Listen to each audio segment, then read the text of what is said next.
Rome, January 897. The Basilica of St. John Lateran, the most sacred church in Christendom, was packed with murmurs and dread. On that day, the Catholic Church was not gathering for a celebration of faith. It was assembling for a trial. Not just any trial, a trial of the dead. At the center of the grand hall sat a throne, and on it, slumped and rotting, was a corpse, dressed in papal robes, crowned with the insignia of a pope. The body had been exhumed after 9 months in the grave. That body was Pope Formosus, once the highest spiritual authority in the Christian world.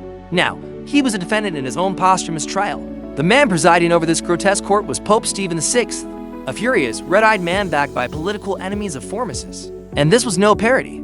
This was real. Stephen VI accused his predecessor of breaking church law. He shouted charges into the air as the corpse sat silent. The audience watched in disbelief, some scandalized, others entertained. A deacon was appointed to speak on behalf of the corpse. He stood beside the body, answering for a man who could no longer breathe, let alone defend himself. Among the charges, Formosus had unlawfully claimed the papacy. He had served as bishop in 2 places at once. He had supported foreign kings over native rulers. The bishops present knew this was madness, but they also knew to stay silent. To speak up might mean death or worse. Excommunication, the verdict was, of course, guilty. Stephen VI ordered Formosus stripped of his papal garments. Then, he had 3 fingers severed from the corpse, the ones used for blessings. It was meant to erase his sanctity, symbolically silencing his legacy. But Stephen wasn't finished. The mutilated body was first dumped into a pauper's grave.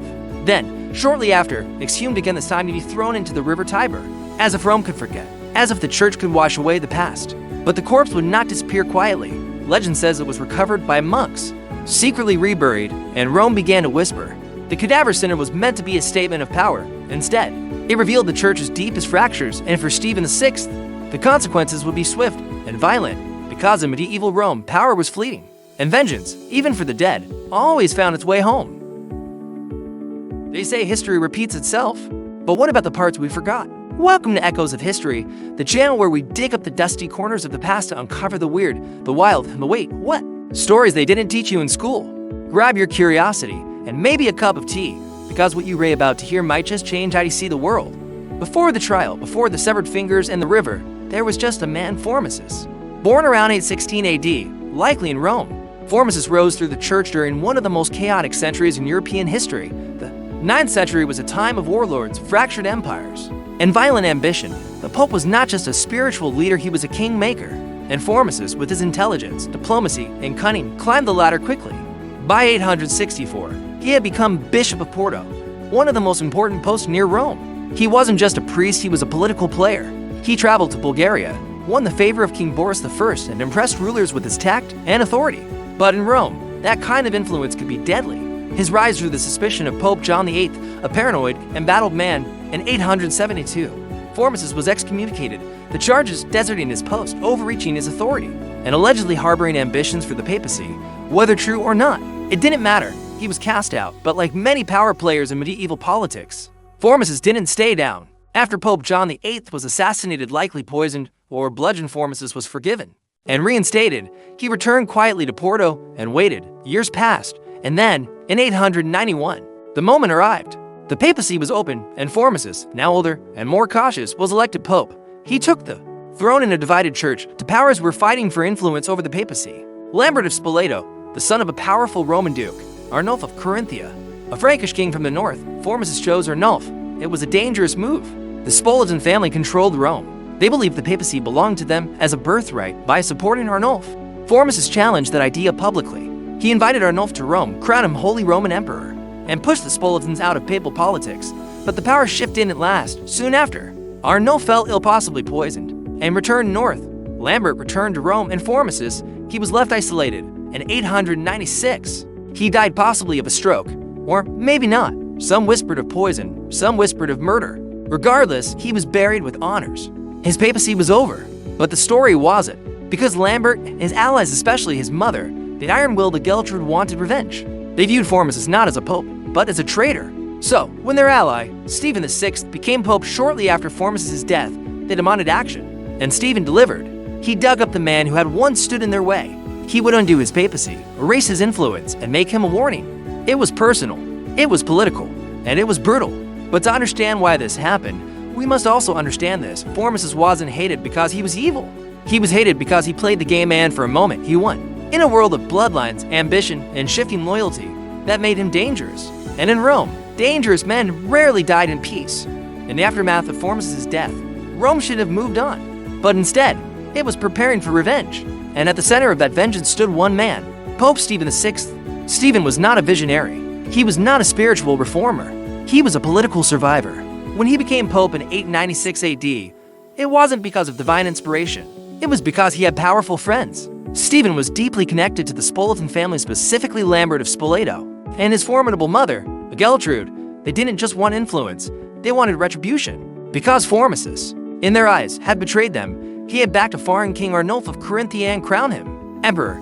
That act alone had undermined Lambert's legitimacy. It was more than a political insult. It was war. When Arnulf fell ill and retreated north, Lambert returned to Rome in triumph. But triumph wasn't enough. Humiliation was required. And who better to deliver it than their man in the Vatican? Stephen owed them everything. Without Spoletan support, his papacy would collapse in weeks. So when they asked for a public statement against Formosus, Stephen gave them one, but he went further. He chose not to simply denounce Formosus, he chose to unmake him. The decision to exhume and try a corpse was unprecedented, but Stephen framed it as necessary for the purity of the church. He claimed Formosus had illegally seized the papacy, that all his decisions, his appointments, his decrees, even his blessings were invalid. If that were true, then entire ranks of clergy could be removed and replaced with loyal men. Stephen wasn't just settling his score, he was rewriting history. With Formosus posthumously condemned, Stephen could fill the church with Spoletan loyalists. Power would be consolidated and his own position would be secured, at least. That was the plan. The Cadaver Synod wasn't organized in secret. It was announced, it was prepared, it was orchestrated. Stephen ordered Formosus' tomb opened. After 9 months underground, the body had decayed horribly. Still, it was dressed in papal vestments, propped up on a throne and brought to the court. Bishops were summoned, a deacon was chosen to defend the corpse. Stephen himself took the role of prosecutor and judge. He stood over the body, red-faced, accusing it of crimes against God and man. He raged. He pointed. He shouted into the silence. And all the while, the corpse sat slumped and silent. The absurdity didn't matter. What mattered was the message. This was a ritual of control. Stephen wanted everyone to know Formosus was a fraud and he, Stephen, was the true protector of the church. But there was a problem. No one was buying it. Even among Stephen's allies, there was discomfort. This was a line the church had never crossed. To put a dead man on trial was blasphemous even by medieval standards. To mutilate a corpse, cut off its fingers, strip its robes, cast it into a river was sacrilege. But no one stopped him. The bishops, many of whom owed their positions to politics, stayed quiet. And so the show continued. The Cadaver Synod became Stephen's defining moment, but not in the way he hoped, because soon, the people of Rome began to talk. The whispers turned to outrage. The outrage turned to action, and Stephen would learn that when you drag a corpse into the court of public opinion, it never stays buried.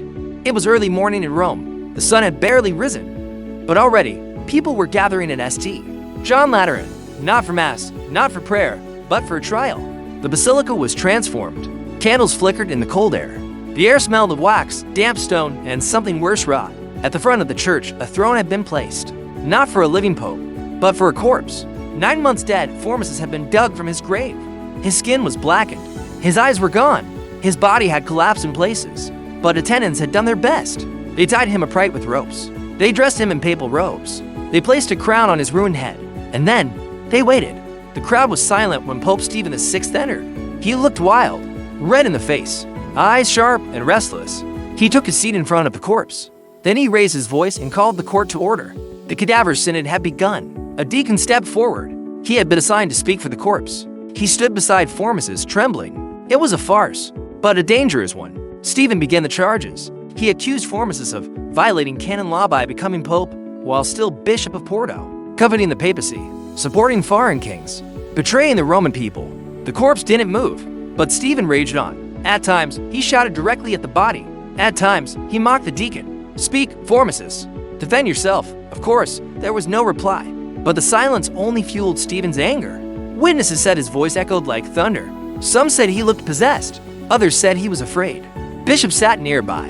Many had been ordained by Formosus. Now their own legitimacy was at stake. But none objected. None spoke. They knew what defiance would mean, so they watched, and the trial continued. The verdict was never in doubt. Guilty. Stephen stood and announced it himself. Then the sentence. Formosus' papacy was declared null. Every act he performed invalid. His ordinations erased. His blessings meaningless. His name to be cursed. Then came the punishment. Attendants stripped the corpse, robes torn, crown removed, Finally, Stephen ordered the right hand mutilated. The 3 fingers used in blessing were cut off. Blood had long dried, but the symbol was clear. The corpse was dragged from the church. People recoiled. Some crossed themselves. Others wept. No hymns were sung. No rites performed. Formosus was dumped into a pauper's grave. But even that wasn't enough. A few days later, Stephen changed his mind. The body was exhumed again. This time, it was thrown into the river Tiber. Let the current carry it away. Let the city forget. Let the man vanish. But Rome doesn't forget that easily. Rumors spread quickly. Some said the body floated back. Others said monks found it and reburied it in secret. Either way, something had shifted. The people were disturbed. The clergy was shaken. Even Stephen's allies began to whisper. Had he gone too far? The Cadaver Synod was meant to destroy Formosus. Instead, it destroyed Stephen's own reputation and tried to erase a dead man. He exposed the church's darkest flaws, and soon, the backlash would come faster than anyone expected. The trial was over. The corpse was gone. But Rome was not silent. Something had changed. Whispers filled the streets. Not of heresy, not of blasphemy, but of madness. Stephen VI had crossed a line, and no one could look away. Bishops murmured in corners. Priests looked to the floor when Stephen passed. Even his allies seemed unsure. Was this justice? Or had the Pope lost control? At first, Stephen ignored the rumblings. He had done what was asked. The Spolitans were satisfied. Lambert held his throne. A Geltrude smiled behind closed doors. For a moment, it seemed the storm had passed. But the church is not so easily manipulated, especially not by fear, especially not when God's house is stained. People began to talk more openly, first in whispers, then in sermons, then in crowds. Some bishops, secretly ordained by Formosus, feared their own authority would vanish. If Formosus was never truly pope, then were they even priests? Would their sacraments be valid? Would their flocks trust them? Doubt crept into the holy orders, and that made Stephen vulnerable. Then came the riots. They started small. A monk shouted in the forum, "You cannot try the dead." He was arrested. Then another, and another. But the arrest only fueled the flames. People gathered outside churches. They demanded an answer. Who was right, Formosus or Stephen? Was the church now so corrupt it tried its own dead?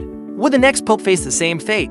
Would faith survive this madness? In the summer of 897, the pressure exploded. Stephen's enemies seized their chance. The nobility that once backed him began to distance themselves. The Roman public turned openly hostile, and the clergy, many of whom had stayed silent, finally broke ranks. A rebellion erupted. Stephen VI was arrested, dragged from the Lateran Palace by an angry mob, stripped of his robes, imprisoned in a dark cell, alone, afraid, forgotten. He did not stay there long. Within months, he was found strangled in his prison cell. No trial, no mercy. Just silence, as if the city itself had choked out his madness. The Cadaver Synod had claimed another victim, and the church had to act. The next pope, Romanus, immediately annulled the synod. He declared all actions taken against Formosus invalid.